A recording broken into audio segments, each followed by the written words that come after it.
I was at a crossroads and I just said, now's the time. I gotta get myself healthy, because I want to be there for my son. I've helped a lot of people through the years along their health and weight loss journey, particularly through plant based nutrition. But ever so often, I come across certain individuals whose stories I find to be especially moving. I've asked Alexis here today to share her inspiring journey of loss, sickness, and seemingly endless turmoil, and how she chose self empowerment and positive transformation over self pity. Alexis, would you mind introducing yourself and providing a brief medical history? Okay. I'm Alexis and I'm 52 years old. I'm a child care teacher. I teach 3-year-olds. I've had 5 heart surgeries. This is my little thing I say. I have 5 heart surgeries, Wow. 5 kids, 5 grandkids. So, yeah, the heart, I was born with a congenital heart defect. Of course, wasn't supposed to have any children. My first surgery, I was 2. Open heart surgery when I was 5, one when I was 14, one when I was 26, and the last one was right at 49, I think. I ended up having 5 kids against my doctor's orders. Always wanted a big family, and I'm stubborn, so but I did pretty good during the pregnancies. My children range from ages 32 to 10. So also I had a child when I was 42, and it was pretty scary because of my history and then being older.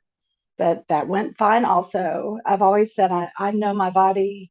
I've had this heart problem all my life, so I was stubborn and I knew I'd be okay. And I knew each during each heart surgery that I would be okay. So I've always searched for healthy ways to eat since I was like really 14. I think I gave up meat when I was 14, and then I started eating it again. And as I was a little bit older, probably like 17, I started eating like a more plant-based diet, but I ate a little bit of meat, a little bit of dairy, a little bit of meat. So I've kind of always been on this journey. But the problem is the yo-yoing I've done, like the extreme unhealthy side. Um, so I just got tired of that, and decided to make a change. And strangely enough, as weird as it might sound, the change came 4 months after, and I'll get emotional. Oh, that's I've perfect. been emotional all day. No, it's okay. It's been this morning, but my 29-year-old son died in April. And and I have a 10-year-old, and I just, I have some friends who have lost their children, and I am in a group online with people that have lost children. And I just see where it can take you. And I was at a crossroads, and I just said, now's the time. I gotta get myself healthy, because I want to be there for my son. I kind of see it as like a scale of, one side is where I've been before with drinking, which I quit drinking 3 years ago, but drinking heavily and being depressed. And then the other side of the spectrum is health and vitality and enlightenment and all this wonderful spiritual stuff and physical health. And and then there's the middle road, which everybody thinks they want to be on, the mediocre, the balanced or whatever, where you can have a little bit of alcohol and have a little bit of meat and have a little bit of dairy, Moderation. that you moderation. But the problem with that is you have something like the death of a child or the death of a loved one, and it's going to tip you. It's when life gets heavy, that's not a safe place to be. And has been heavy for me my entire life. And so, I finally came to realize that I can't stay in that zone. And I came to realize it after I lost my son, because I saw that I could quickly spiral down into drinking again. And so I chose to head to the light. Mm-hmm. Absolutely. Okay, so just a few clarifying questions. Your heart issues, the complications were due to congenital defects, right? Not particularly dietary related, but your Right. diet definitely didn't help the situation as you got older. You put on about 50 additional pounds, if I remember correctly. And you've taken that off over the past 2.5 years, which is fantastic. But prior to finding your path and working together over the past 3 months, you were yo-yo dieting for a Yeah. number of years and getting very frustrated and damaging your metabolism and your ability to withstand the temptations of life, like you're referring to. So my heart goes out to you and your family for everything that you've been through, and I'm very blessed that I got to assist you in this particular place in your life that you may have needed some assistance getting to the next step. So I feel very fortunate to have met you at that point. So with that said, could you give us just a brief run through of what your diet typically consisted of prior to starting this program? Yeah. Um, well, when I quit drinking 3 years, well, it's 2.5 years ago, actually, almost 3 years. I started eating plant-based, and then I started, eating crazy stuff. Well, at the same time, I started dating. So there's that, which is really hard to stay plant-based when you're newly plant-based, newly alcohol-free, and dating. It's a lot. And I hadn't dated in 9 years. So anyway, so it just happened. You got to eat more and all that. So I was just eating, I would do plant-based, and then the next day I do pizza. Like, it was just, or even meat, it's just crazy. And I did that for 2.5 years, and just frustrated with myself, wanting to, and a lot of it is just, I'm realizing now, is the, addiction to food, to certain foods like salt and sugar. And it's just like with alcohol, like I had to like stop it completely, because if I have one, it's addictive, and it's gonna make me want. There's nothing wrong with me. I mean, well, as far as alcohol goes, it's the alcohol. It's an addictive substance. And then I had to learn that with food. Oh, there's nothing wrong with me. I'm beating myself up. I keep eating this stuff, and it's addictive. Just so, and you taught me that, so I was able to see that for myself, that once I stopped eating that stuff, that the cravings go away, pretty much go away. At least they're manageable. Well put. And not only the cravings, but the constant getting down on yourself, like you mentioned, feeling shame for eating a certain way. That's exhausting and very self Mhm. defeating. Some other things that Alexis was enjoying prior to working together were things like her morning coffee and her sweets, as well as her popcorn, cookies, and granola bars in the evening. But I think everybody is a little guilty about their nighttime snacking when they are drinking coffee first thing in the morning, skipping breakfast, and then waiting till later in the day to try to fit in their calories, and inevitably getting to a point in the day where you're fatigued, you're tired, your willpower is low, it's time to go to bed, and you decide it's time to start snacking and try to shove in the rest of those calories for the day. But Alexis quickly found a way to overcome that by getting rid of the coffee altogether. But do you mind telling us what your typical day's worth of eating looks like now? I mean, it's so simple. Oatmeal in the morning. I make it. I used your video, the oat groats in the slow cooker, and so it's already ready. I just stick it in a bowl. I don't really have a lot of room in my refrigerator, so I have to divvy it out into a bowl. I'd love to divvy it out to a bunch of bowls, but that's okay. It doesn't take that long. And then I have I have berries every morning, which I totally look forward to now. And I didn't used to like berries, not that much. I mean, I'd eat them, but they were boring to me, and they're just like, oh, I can't even imagine. I freak out if I don't have my fresh blueberries in the morning. I will go to every store in town to find organic blueberries. So, and then I have some vegetables with that, just plain steamed vegetables. And at the beginning, I put lemon juice and salt-free seasoning and warmed them up. I don't even do that anymore. I just eat them cold, and they're delicious. And for lunch, I have a huge salad with just tons of vegetables. I make it on the weekends, and just tons of mixed vegetables. And I usually put beans and lentils on the salad, sometimes a little tempeh, usually balsamic vinegar, usually the white balsamic vinegar, sometimes the regular balsamic.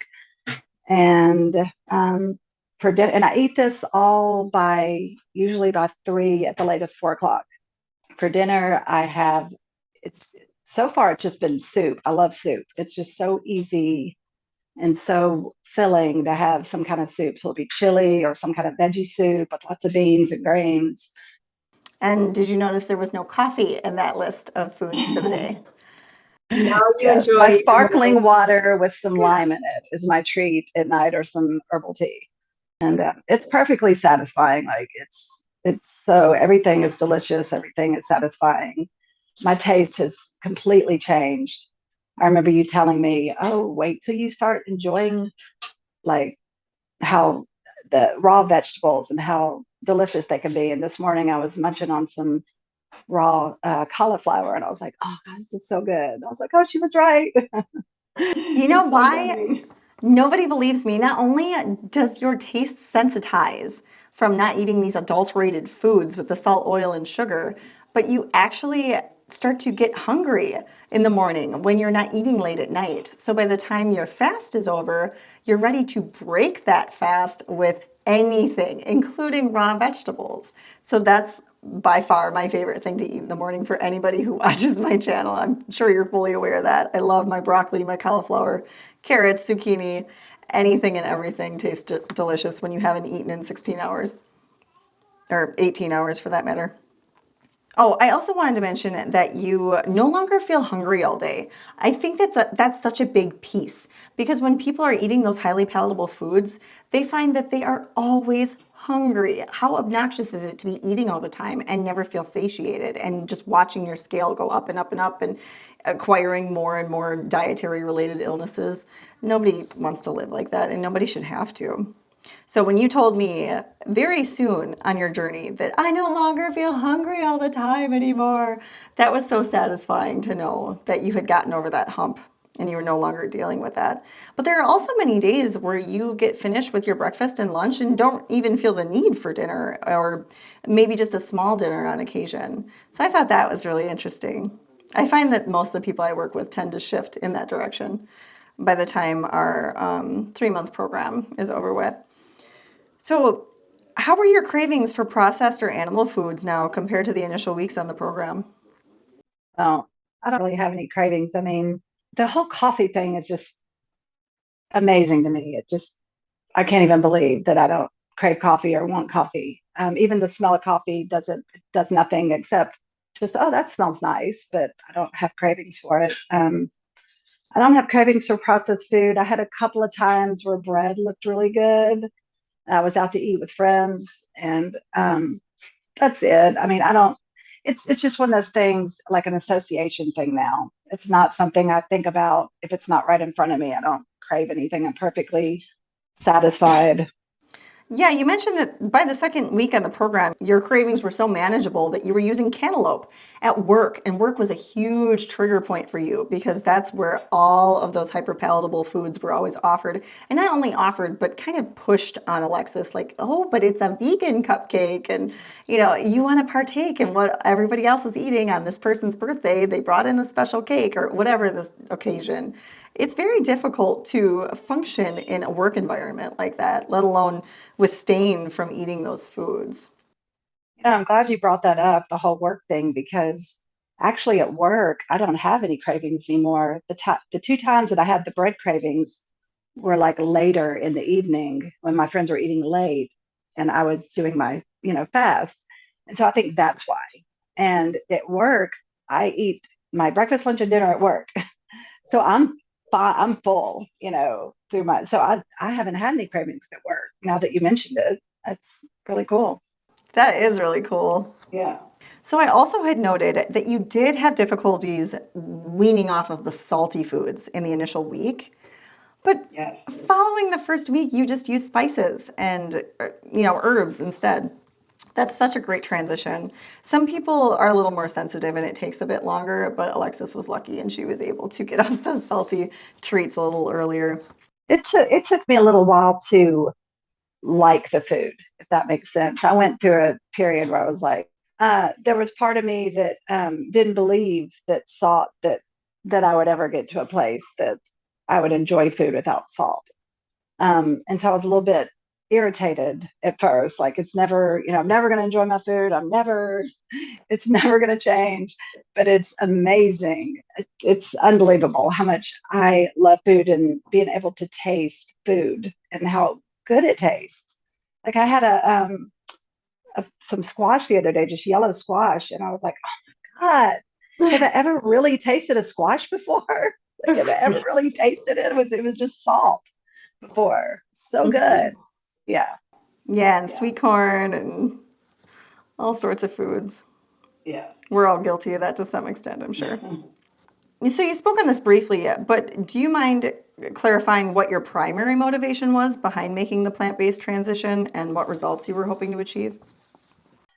Of course, my motivation is I want to look better. I'm in my 50s and I want to look good, feel good. I want to be there for my son, like, and wanting to control what I can control. I can't control my congenital heart defect, but I can control not getting heart disease, not getting clogged arteries. And I don't need that on top of everything else. So yeah, it's just wanting to feel good, have energy. So that was part of my goal, was to have more energy, which I do, amazingly more energy. Um, I wanted to get into a healthy weight range, which I am. And I'm still losing a pound a week. And so, yeah. It's very impressive.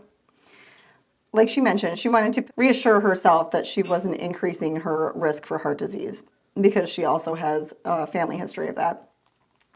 But she suffered from some social anxiety that she was hoping to reduce herself or get rid of completely. She had knee pain to the point where it was difficult for her to sit down.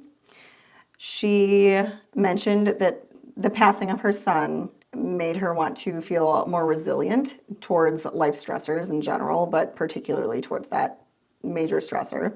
She's also taking atenolol, which is a beta blocker, and she noticed that the side effects from the drug were particularly pronounced when she was not taking care of herself with her diet and lifestyle routines. She suffered from extreme brain fog. She wanted to get rid of that belly fat, stop yo-yo dieting, and stop using food as a coping mechanism, which is sadly incredibly common. But you also want to make exercise habitual, which is, I feel like it lends itself to this diet pattern in the first place. They build on each other. Good habits beget more good habits. And I think you executed this beautifully. So, what noticeable health changes have you experienced thus far? Uh, so much more energy. Um, I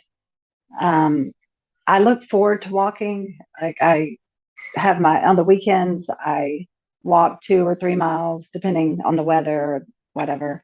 Um, and I look forward to that. And I can actually do some sprints now, do a little bit of jogging. And, I do it about in a mile, I do it for about a minute, maybe 5 or 6 times in that mile, which is, I'm telling you, like I don't remember a time I was able to do that. Even in my teenage years, that was a little bit difficult for me with my heart condition.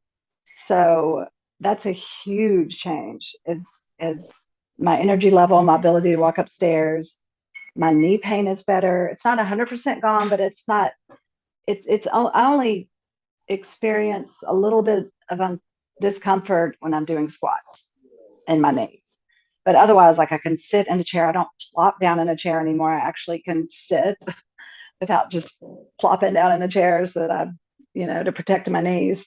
Yeah, the energy has been the main thing. the big change. And of course, just the weight loss. That's wonderful. Yeah, my heart, like my heart rate is even slowed down. My blood pressure. Oh my gosh, I went and had my echocardiogram, my yearly echocardiogram last week. And, your blood pressure is a little bit lower when you're laying down. And it was like 95 over 70 or something. I was like, what? That's wonderful. Yeah. I was like, wow. So that's improved. And your heart palpitations have Oh, that. Oh, gosh. I'm glad you regularly. mentioned that. And I think that has a lot to do with the coffee, obviously, but I like no heart palpitations. Like I was having them every day and it was scary. That was a huge motivator too, was I didn't want to, live like that. And there's nothing they could do about it. They can't give me more medication. Yeah, now you And feel a lot so, more level without the caffeine, no highs and lows throughout yes, the day, no crashes. yes. Yeah, you mentioned that in Yeah. one of your recent sessions. And I can't believe how easy it was to get off the coffee. The way, I tapered off made the difference because before I tried to like stop cold turkey and that was miserable. And I just didn't want it one day. And it was great. It felt natural. It felt right, and I feel so much better without the coffee. And And how I many love years? herbal tea now.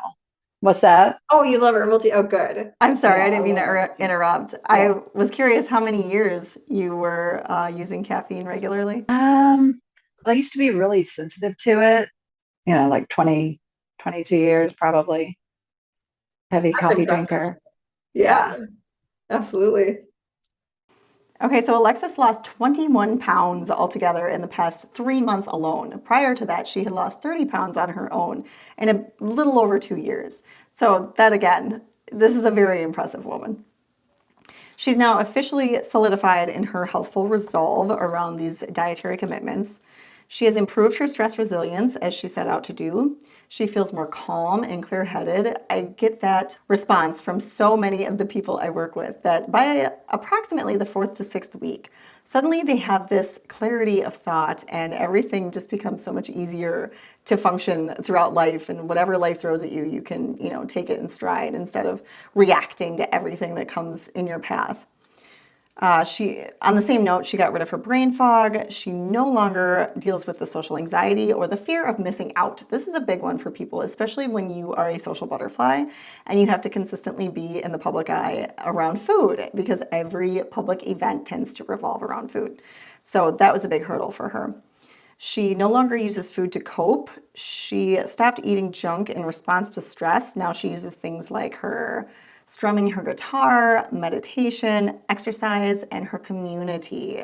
She is a very social person and she has been able to incorporate a number of different support groups into her life. And what I was hoping you would mention, but I haven't heard you say it yet, so I'm going to say it for you and steal your thunder. She was a size 16 when she began her plant-based journey 2.5 years ago. Now she's a size 8. She's lost over 50 pounds. Wait a minute. I'm a size 6 now. Oh, you're a size 6 now. That's even better. I thought you were going to Yeah. correct me like, no, I wish I was. That's great. Yeah. Congratulations, Alexis. How cool. Thank you.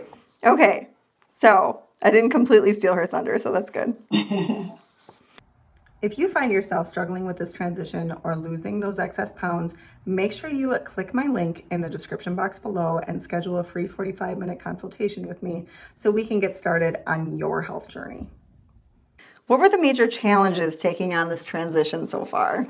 Yeah, like I mentioned, what I thought it would be and what it was, are two different things, like with the coffee, but that was easy. Um, initially the salt was a challenge for me. I was like a little kid throwing a fit about it, but definitely like I took a trip back to Louisville, Kentucky, where my daughter-in-law and my grandson live now. So it was the first trip back since Drake's death. So it was emotional and it was, I was worried about the social aspects of it and it was challenging. I mean, the whole thing was challenging, but I did it and um, I learned some lessons and next time I go, it'll be easier.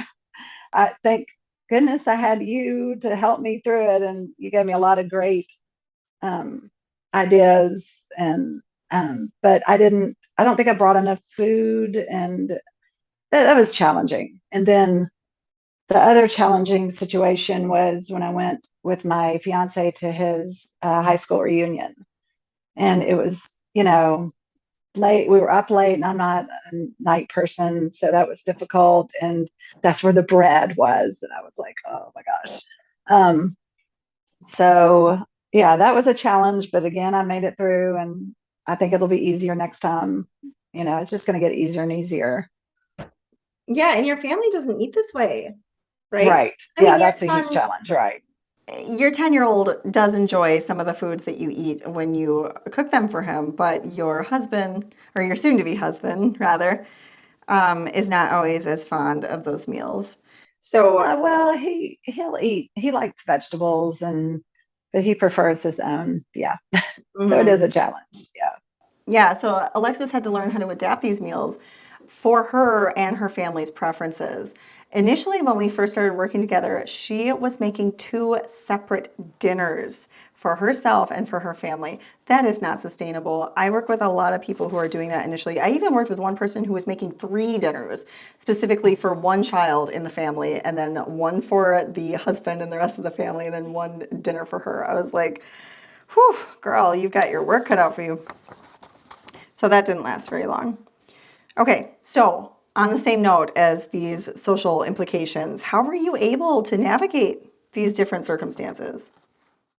Well, the social situations, I just am prepared. I think ahead. I plan. I bring.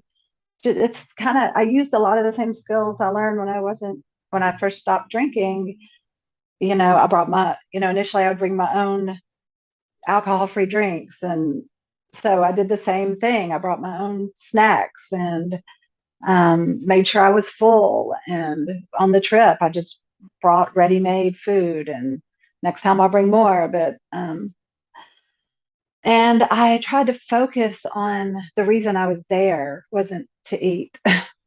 It's to see family and be present, and that was a huge aspect of it too. And as far as our household, I have just asked Ken for more help. He broke his foot recently, so he's not working right now. So he helps me chop veggies, and if he wants something, he makes it himself. So, yeah, Great. Okay. yeah, I'm glad you guys have found a balance. yeah. Do you see yourself maintaining this lifestyle long term? Oh, yeah, absolutely. Yep, yep. I love it. I mean, I like feeling good, and I like the potential to live a little bit longer is awesome. And I like having energy. So yeah, it's not a random donut is not going to satisfy me. That's one thing I had to realize, that I'm deprived either way. Like, not that I'm deprived now, but that's what I told myself at the beginning. I can either deprive myself temporarily and not have it, or I can deprive myself by having it and still want more. It makes no sense. So Yeah. I choose to, yeah, I'm not deprived anymore. I don't feel that way. But in the beginning, I felt a little deprived. That But is a when I, wonderful way of looking at yeah, it, Alexis. I've yeah, never heard anybody say that. But you are depriving yourself when you eat those foods because you're depriving yourself exactly. of the healthful, feedback you get from your body, that jumping out of bed in the morning and wanting to go exercise. And And it doesn't make you feel satisfied either. Mhm. You feel irritable, and you feel like you want something else. It just feeds And it. guilty. Yeah, and guilty. It's awful. that's very intuitive, very insightful of you. Okay, so last question. This is a big one. What advice would you give to someone considering this transition to a whole food plant-based lifestyle? I would say treat it like an experiment. Um, that's what I had to do when I quit drinking. Is you're never going to know how good it can get unless you go for it. And don't use excuses to stop you. I mean, I did it 4 months after my son died, and I had a lot of other stuff going on too.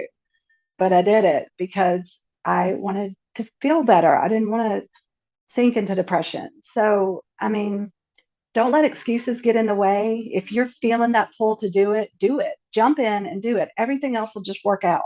It really will. And just look at it like, I'm just going to see what happens. I want to know for myself. You know, I can tell you that it works all day long, but until you do it, you're not going to know. Well put, Alexis. I'm so glad I met you and got a chance to work with you.